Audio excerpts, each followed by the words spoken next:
Hello guys, welcome back to Quick Guide, and in this video I am going to talk about how can you call on Google Chat. So without any further ado, let's dive right into this exciting video.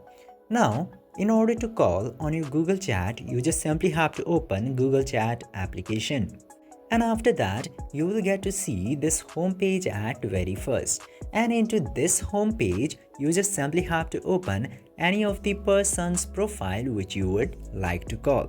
If you don't find that person in here, you can check the chat section or friend section.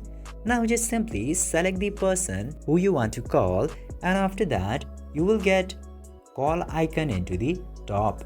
Just simply tap into this phone icon in order to audio call, and tap to this camera icon in order to video call.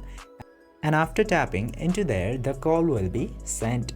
This way, you can easily call someone into Google Chat. I hope this video was informative for you. If yes, don't forget to like, share and subscribe to the channel to never miss another update. Thank you for watching the video.